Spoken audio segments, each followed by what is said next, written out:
Hello. ठीक है, अब हम अपना पार्ट 3 स्टार्ट करते हैं। आपने सब पूछा था आपके मोबाइल आपके कंप्यूटर में लाइब्रेरी नहीं आ रहा, ठीक है। तो लाइब्रेरी कैसे आए ये हम चेक करते हैं। एक बार विंडो एक्सप्लोरर ओपन किया, ठीक है। विंडो एक्सप्लोरर को ओपन करने के बाद इस व्यू ऑप्शन के अंदर जाना आप, ठीक है। व्यू ऑप्शन में आके नेविगेशन पेन पर क्लिक करना।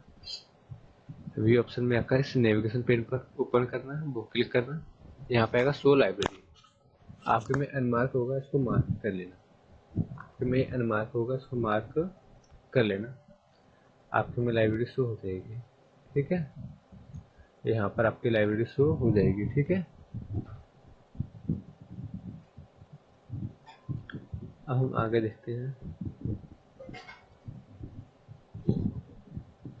आपने लाइब्रेरी के अलावा कोई भी एक्टिविटी सेंड नहीं की, ठीक है। बुक करना सेंड।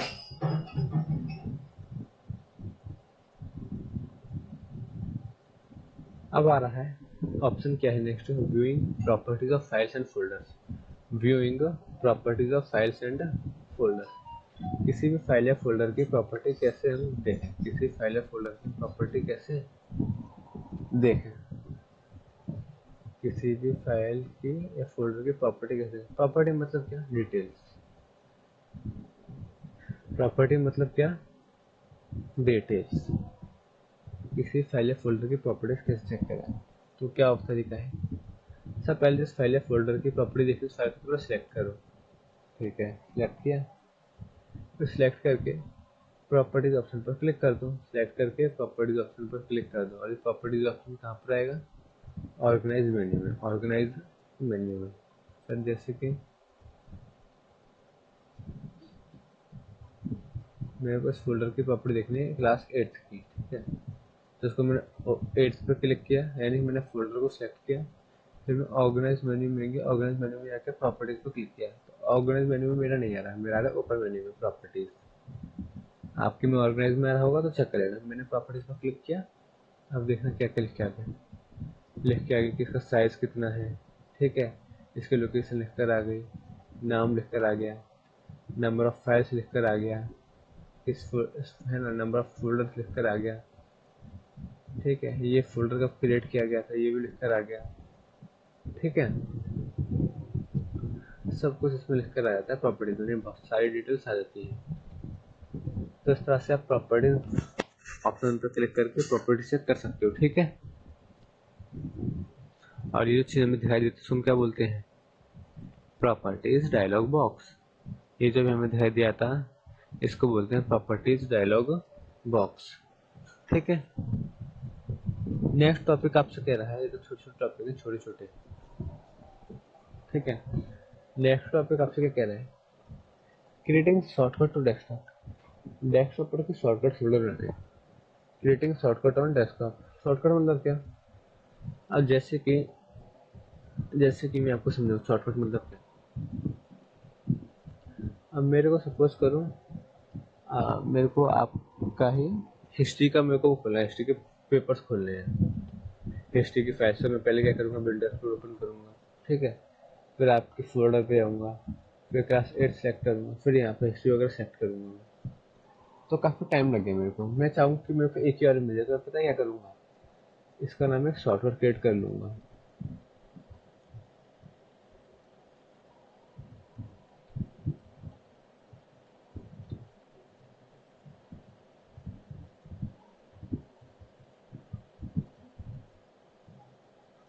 ठीक है।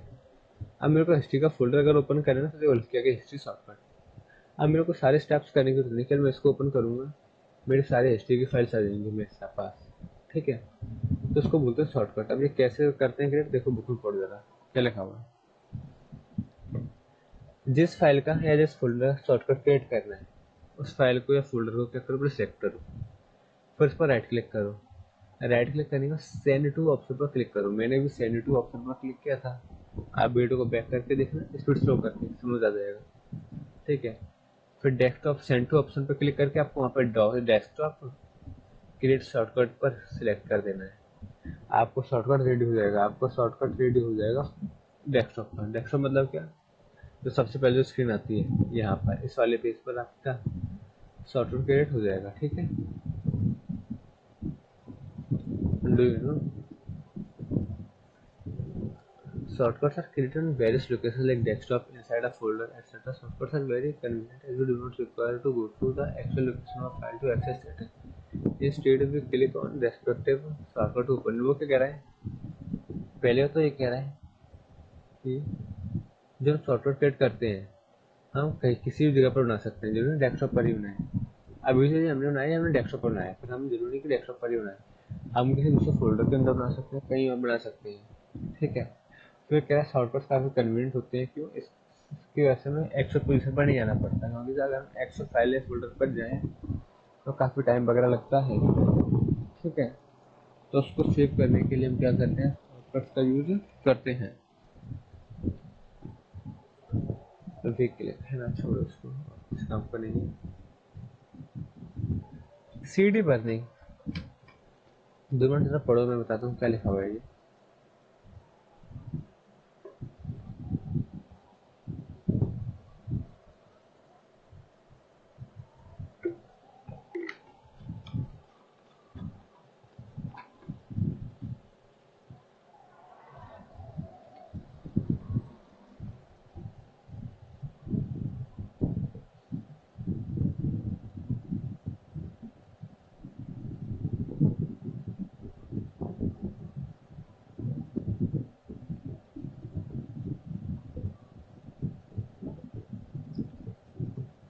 देखो ये ऑप्शन है जो यहाँ पे सीडी बर्निंग। सीडी बर्निंग इसका मीनिंग क्या है,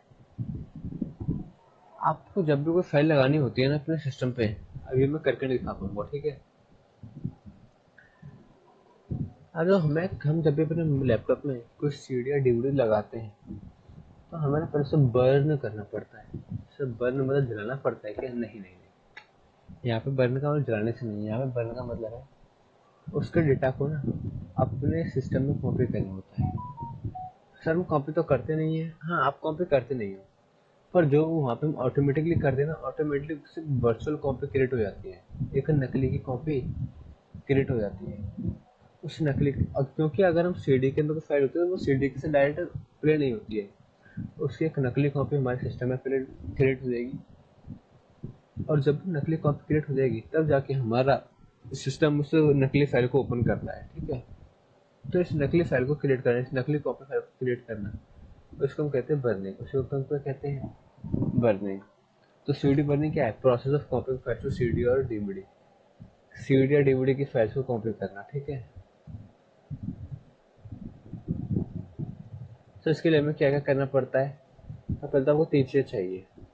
नहीं यहाँ पर देखो बर्निंग का एक और मीनिंग है, आपको अपने सीडी में कोई डेटा कॉपी करना है, आप सीडी से अपने सिस्टम में नहीं करना, अपने सिस्टम से, आपके सिस्टम में कोई फाइलें हैं, आपको ठीक है बोला आपको पीपीटी बना के लानी है ना, तो आपने पीपीटी बना लिया अपने सिस्टम में, अब आपको पीपीटी वो फाइल सीडी में कॉपी करनी होगी। अब लैपटॉप में आपको स्कूल में ले नहीं जाओगे, आप सीडी ही लेके जाओगे, पेन ड्राइव है नहीं आपके पास, तो सीडी के अंदर वो डेटा कॉपी करोगे, डेटा कॉपी करने को बर्निंग बोलते हैं, उसको भी क्या बोलते हैं, बर्निंग। तो जब भी आपको अगर ये काम करना तो आपको 3 चीज़ चाहिए होगी, एक तो सीडी चाहिए होगी जो रिकॉर्डेबल हो, रिकॉर्डेबल मतलब इसके अंदर डेटा कॉपी कर सकें। 2 तरह की सीडी आती है, रिकॉर्डेबल और अनरिकॉर्डेबल। तो आपको रिकॉर्डेबल सीडी चाहिए जिसके अंदर डेटा रिकॉर्ड हो सके। रिकॉर्ड हो रही है हमारी भी क्लास? हाँ हो रही है। फिर एक राइटेबल सीडी रोम, एक राइटेबल सीडी रोम, अच्छा सॉरी, एक तो सीडी सीडी नहीं सीडी ड्राइव चाहिए। एक तो आपके सिस्टम के अंदर सीडी ड्राइव होनी चाहिए, एक ड्राइवर होता है सीडी ड्राइव। ठीक है, एक सिस्टम होता है हमारे लैपटॉप के अंदर या कंप्यूटर के अंदर, एक तो वो होना चाहिए और एक सीडी रोम होना चाहिए। ठीक है, सीडी रोम भी क्या है, एक फीचर है हमारे सिस्टम के अंदर जो हमें अलाउ करता है सीडी में कुछ भी कॉन्फ़िगर करने के लिए, तो वो भी होना चाहिए। और एक सीडी बर्निंग सॉफ्टवेयर होना चाहिए, सीडी बर्निंग सॉफ्टवेयर होना चाहिए जो सारे काम करेगा, जो ये सारे काम करेगा। ठीक है, उसके कुछ स्टेप्स हैं, उसके कुछ स्टेप्स हैं। क्या क्या स्टेप्स हैं, पहले तो सीडी लगाओ, पहले तो सीडी लगाओ। कहाँ पर लगाओगे, ये जो सीडी ड्राइव होता है ये जो CD रोम ड्राइव होता है इसको CD ड्राइव भी बोलते हैं, CD रोम ड्राइव भी बोलते हैं। तो जो CD ड्राइव होता है यहाँ पे तो लगाओ, यहाँ पर तो लगाओ, ठीक है। फिर आपको क्या करना है, CD बर्निंग सॉफ्टवेयर आपके सिस्टम में ऑलरेडी होता है, नहीं होता तो आपको इंस्टॉल करना पड़ेगा, ठीक है। अगर वो है तब क्या करोगे, आप उसको ओपन करोगे CD बर्निंग सॉफ्टवेयर को। कैसे CD बर्निंग सॉफ्टवेयर ओपन करोगे, bye double clicking it's icon on the desktop, click on desktop CD option, ठीक है। वहाँ पे डेस्कटॉप पे आप जैसे CD लगाओगे ना तो एक ऑप्शन आ जाएगा, एक आइकन आ जाएगा, उसी आइकन पर आपको 2 बार क्लिक करना है, उसी आइकन पर आपको 2 बार क्लिक करना है, ठीक है। तो CD बर्निंग सॉफ्टवेयर स्टार्ट हो जाएगा।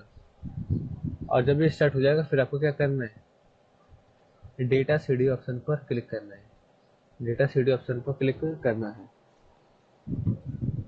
ये आपको याद करना पड़ेगा, मैं दिखा नहीं पाऊंगा, मेरे पास CD है नहीं अभी, है ना।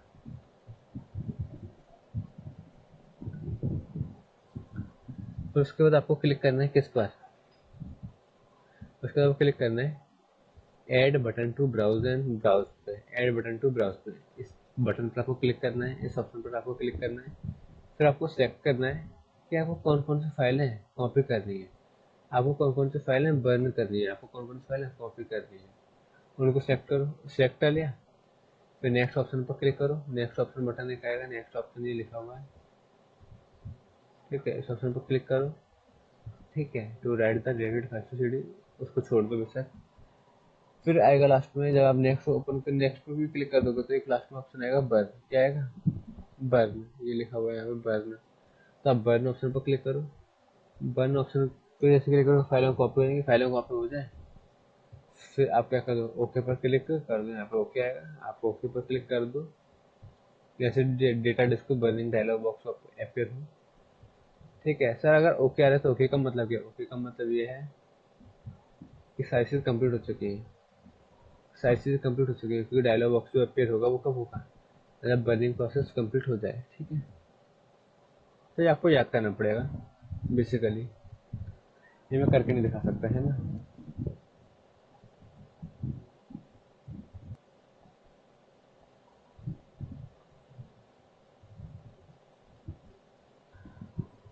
ऑपरेटिंग सिस्टम में तो कुछ जाना पहचाना पुरानी चीज़ें लग रही है। एक बार पढ़ो, 2 पैराग्राफ पढ़ो उसके जल्दी से, स्टार्टिंग के दोनों पैराग्राफ खुद से रीड करो।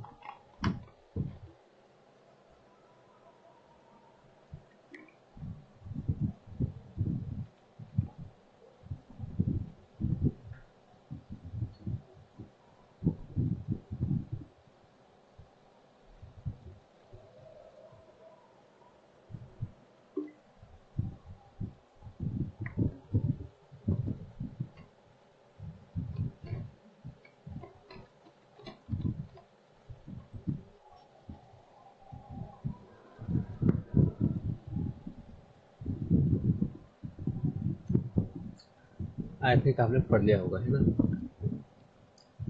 देखो ऑपरेटिंग सिस्टम में जो यहाँ पर लिखा हुआ है, जो चैप्टर में दिया है बहुत शॉर्ट में दिया है, बहुत शॉर्ट में, बिल्कुल मतलब बहुत शॉर्ट में।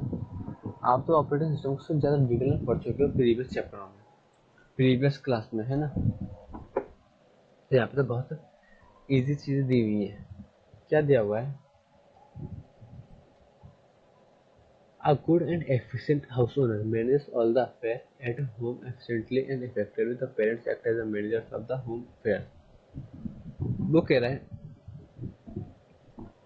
एक अच्छा और एक एफिशिएंट जो घर का मालिक होता है, हाउस ओनर होता है, वो अपने घर के सारे कामों को, घर के अपने सारे कामों को effectively and effectively, efficiently and effectively क्या करता है, मैनेज करता है। हाँ बिल्कुल करता है, ठीक है। और वो कह रहा था parent act as a manager of the home affair, और सर जो पेरेंट होते हैं वो घर के मैनेजर की तरह एक्ट करते हैं, घर के मैनेजर की तरह एक्ट करते हैं, क्योंकि वो तो फैमिली को मैनेज करते हैं, ठीक है बिल्कुल। फिर कह रहा है सिमिलरली, इसी तरह से a computer which is made of numerous parts, इस तरह से कंप्यूटर जो कि बहुत सारे पार्ट से मिलकर बना हुआ है, बहुत सारे पार्ट से मिलकर बना हुआ है, does many task at a time, बहुत सारे काम एक साथ करता है, बहुत सारे काम एक साथ करता है, ठीक है। तो इसको भी एक मैनेजर की जरूरत है, so it needs a manager, इसको भी एक मैनेजर की जरूरत है, क्योंकि बहुत सारे कामों को करता है, की जरूरत ताकि वो काम सारे तरीके से हो पाए, एफिशिएंट एंड इफेक्टिवली हो पाए। तो वो कह रहा है so it needs a manager which is called operating system of the computer. तो इसको इस मैनेजर की जरूरत होती है, उसी मैनेजर को हम क्या बोलते हैं, ऑपरेटिंग सिस्टम बोलते हैं। यानी ऑपरेटिंग सिस्टम में काम करता है, वो चीज़ों को मैनेज करता है, सारे टास्कों को मैनेज करता है, उन्हें एफिशिएंटली एंड इफेक्टिवली रन कराता है। ठीक है। Operating system is software. Operating system क्या है, आप कह रहे हैं एक सॉफ्टवेयर है। It helps you to operate the computer system, जो कि क्या आपकी हेल्प करता है, एक कंप्यूटर सिस्टम को ऑपरेट करने में आपकी हेल्प करता है, उसको चलाने में आपकी हेल्प करता है। थ्रू इट्स वेरियस फंक्शन, सब काफी सारे फंक्शन ही करता है। ठीक है। It controls and manage the different parts of computer system. ये कंट्रोल करता है, मैनेज करता है किस चीज़ों को, कंप्यूटर सिस्टम के डिफरेंट डिफरेंट पार्ट्स को ये क्या करता है, कंट्रोल करता है, मैनेज करता है। ठीक है। Operating system works as a middleman between the computer parts and between the user and computer. जो ऑपरेटिंग सिस्टम होता है वो कैसे वर्क करता है, एक मिडलमैन की तरह, यानी ये यूजर के और कंप्यूटर के बीच में एक मिडलमैन की तरह काम करता है। ठीक है। अभी क्या काम करते हैं डिटेल में मैंने आपको प्रीवियस चैप्टर में बता चुका है। At box as interface. ठीक है। वो डिटेल में नहीं बताया था, कुछ चैप्टर में दिया नहीं है डिटेल में, तो इसमें टाइम वेस्ट नहीं करना चाहूँगा। ठीक है।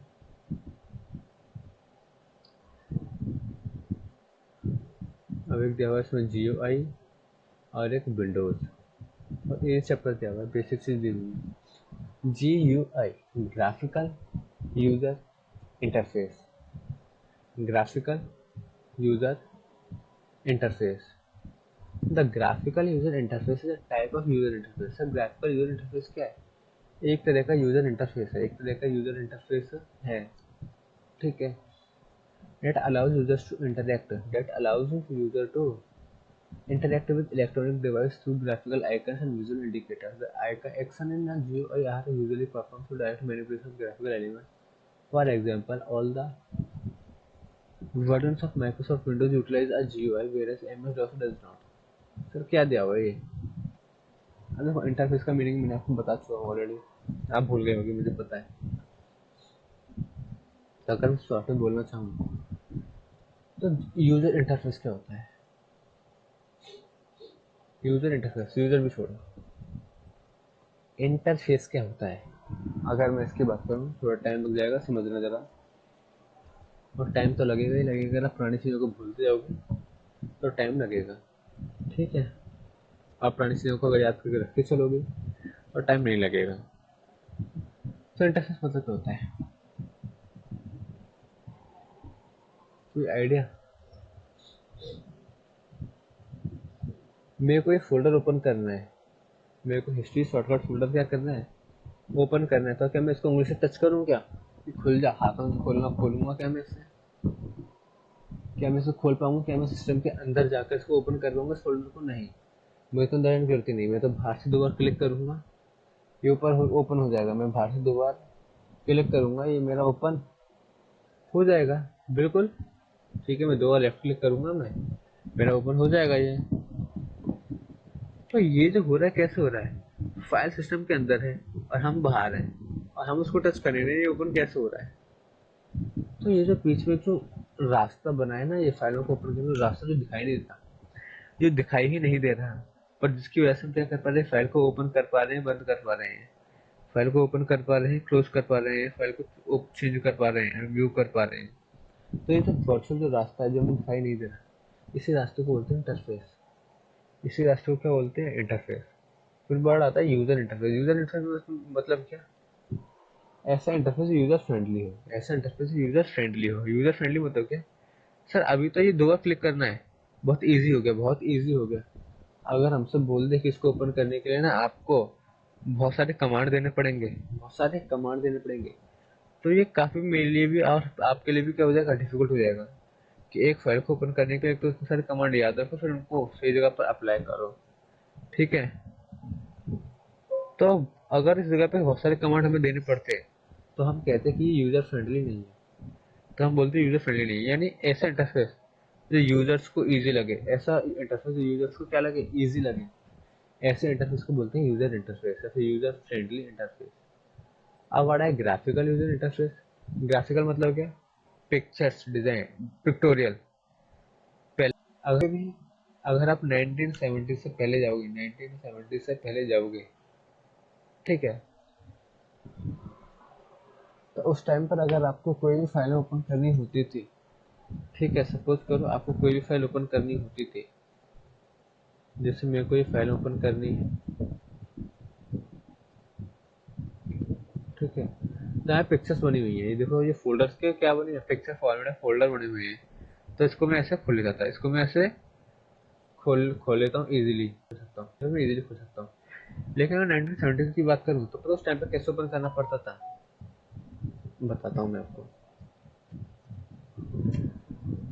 उस टाइम पे कुछ इस तरह की स्क्रीन आती थी, उस टाइम पर कुछ इस तरह की स्क्रीन आती थी, इसको बोलते थे एम एस डॉस। इसको क्या बोलते हैं, M S DOS, M S DOS है ना। अभी आप इसे पढ़ोगे थोड़ा सा एम एस डॉस क्या होता है। अब यहाँ पे मेरे को ना बहुत सारे कमांड लिखने होते थे, बहुत सारे कमांड। जब बहुत सारे कमांड लिखूंगा तब जाकर मेरा फाइल क्या हो पाएगा, ओपन हो पाएगा, तब जाकर मेरी फाइल क्या हो पाएगी, ओपन हो पाएगी। तो ये काफी डिफिकल्ट था। अब देखो यहाँ पे कोई पिक्चर नहीं आ रही है, यहाँ पे कोई पिक्चर नहीं आ रही, मेरे को लिखना है तब जाके कोई फाइल ओपन होगी। तो सर वो ग्राफिक्स नहीं थे उस टाइम पे, उस टाइम पे ग्राफिक्स नहीं, तो उस टाइम पर केवल ये टेक्स्ट होता था, केवल क्या होता, टेक्स्ट आपको लिखो और फाइल ओपन करो। आज के टाइम पे क्या है, हमें कोई कमांड लिखनी नहीं है, हमें कोई कमांड लिखना ही नहीं। आप डायरेक्ट जिस फाइल को ओपन करना, उसके पिक्चर पे क्लिक कर दो, हो गया। तो उसको बोलते हैं ग्राफिकल यूजर इंटरफेस। आज के टाइम पे इंटरफेस हो गया है, एक तो यूजर फ्रेंडली हो गया। यूजर फ्रेंडली कैसे हुआ है, ग्राफिक्स का यूज करके, ग्राफिक्स का यूज करके, ठीक है। तो कह रहा है graphical user interface is type of user interface that allows user to interact with electronic devices. तो वो कह रहा है ये हमें अलाउ करता है किस चीज के लिए, इंटरेक्ट करने में, इंटरेक्ट करने के साथ में काम करने के लिए, किसके साथ, इलेक्ट्रॉनिक डिवाइसेस के साथ, इलेक्ट्रॉनिक डिवाइसेस के साथ। अब आपको कंप्यूटर के साथ काम करना तो कैसे करोगे, आप कंप्यूटर के अंदर थोड़ी चले जाओगे। तो आपको एक इंटरफेस है, वर्चुअल रास्ता देता है, एक रास्ता देता है जिससे आप सारी चीजों को कर पाते हो, ऑपरेट कर पाते हो, ठीक है, थ्रू ग्राफिकल आइकन्स, आइकन्स का यूज करके, विजुअल इंडिकेटर्स को देके, ठीक है। अब कह रहा the actions in GUI are usually performed through direct manipulation of the graphical elements. वो कह रहा है जितने भी हम इसमें बेसिकली जो काम करते हैं वो ग्राफिकल एलिमेंट्स को यूज करके ही करते हैं, एंड जितने भी हम काम करते हैं उन सभी में ग्राफिक्स बने हुए हैं, सभी में कुछ ना कुछ डिजाइन आइकन बने हुए हैं। For example all version of Microsoft Windows utilize a GUI। वो कह रहे हैं माइक्रोसॉफ्ट के जितने आप पैकेज देखोगे, पावर पॉइंट हुआ, एक्सेल हुआ, वर्ड हुआ, एक्सेस हुआ, उन सभी के पास एक यूनिक आइकन है जो कि क्या है, ग्राफिक्स है, जो कि क्या है, ग्राफिक्स है। तो वो कह रहा है माइक्रोसॉफ्ट है, जो भी है, माइक्रोसॉफ्ट विंडोज भी है, वो भी GUI का पूरा यूज करता है, यूटिलाइज मतलब यूज करना, ठीक है। Whereas MS DOS does not. MS DOS क्या था, जो अभी मैंने आपको दिखाया था, ब्लैक ब्लैक स्क्रीन आ गई थी ना, वो सब GUI का यूज नहीं करता। MS DOS जो है वो माइक्रोसॉफ्ट, MS DOS जो क्या है, क्या कहते हैं, ये इसका GUI का यूज नहीं करता, ठीक है। MS DOS भी एक तरह का ऑपरेटिंग सिस्टम था, और माइक्रोसॉफ्ट विंडोज भी एक तरह का ऑपरेटिंग सिस्टम है। तो जो माइक्रोसॉफ्ट विंडोज ऑपरेटिंग सिस्टम है ये तो GUI का यूज करता है, लेकिन MS DOS जो ऑपरेटिंग सिस्टम था पुराना 1970 से पहले वाला, वो यूज नहीं करता था, वो यूज नहीं करता था ऑपरेटिंग सिस्टम, वो सॉरी ग्राफिकल यूजर इंटरफेस वो ऑपरेट नहीं करता था, ठीक है।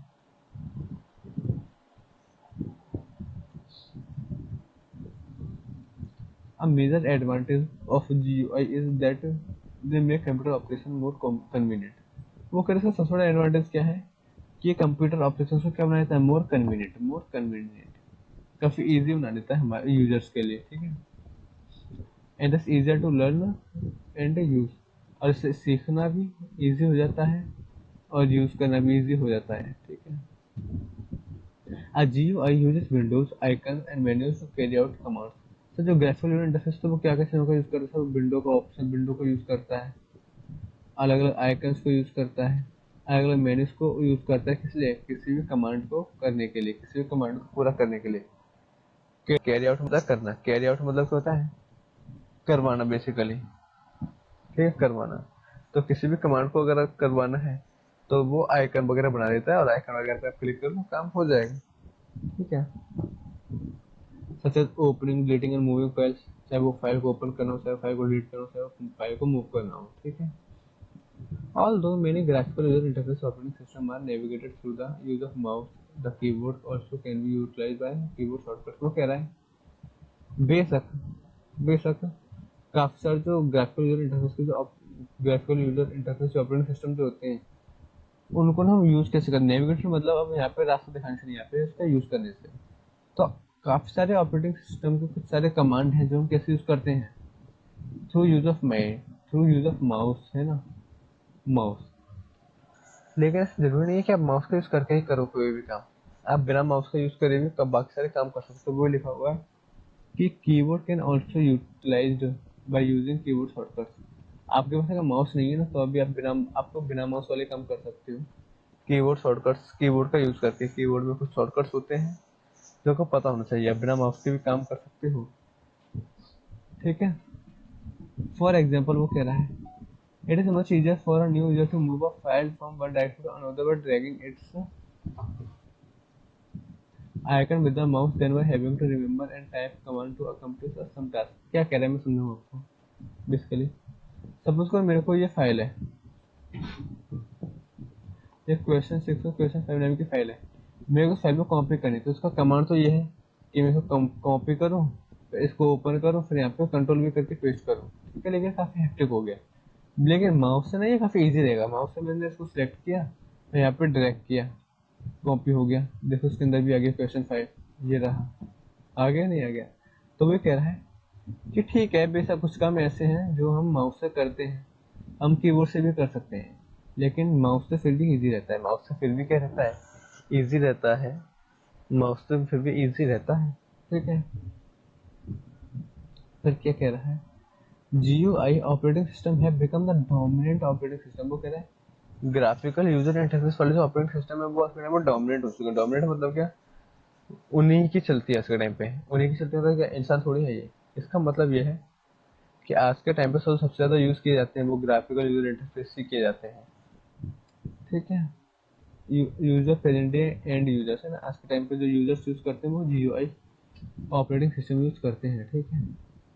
सर एग्जांपल बताओ किसी ऑपरेटिंग सिस्टम के। तो एक तो आपका हो गया MS विंडोज़ हो गया, एप्पल का सिस्टम 7 हो गया, मैक का OS हो गया, क्रोम OS हो गया, एटसेट्रा। ये सारे जो भी ऑपरेटिंग सिस्टम्स हैं सारे के सारे GUI को यूज़ करते हैं, सारे के सारे GUI को यूज़ करते हैं, ठीक है। एक क्या कह रहा है, operating system acts as the manager of the computer, ठीक है। Given below are some of very popular operating system. Sir operating system का कुछ नाम बताओ। तो यूनिक्स हो गया, MS-DOS हो गया जो कि GUI यूज़ नहीं करता है, मैक OS हो गया, MS विंडोज़ हो गया, ठीक है। ये मैक ऑपरेटिंग सिस्टम है ना, ये एप्पल के जो लैपटॉप आते हैं, मैकबुक बोलते हैं जिसको बेसिकली, उनमें मैक OS होता है, ठीक है। Do you know there was no operating system in early computer. वो कह रहा है स्टार्टिंग में तो ऑपरेटिंग सिस्टम थे ही नहीं। Operating system came into computer field later but they were accepted very quickly. अब वो कह रहा है ऑपरेटिंग सिस्टम लेकिन देर में आए, और जब भी आए उनको बहुत जल्दी हम लोगों ने एक्सेप्ट कर लिया, उसको बहुत जल्दी हम लोगों ने एक्सेप्ट कर लिया, ठीक है।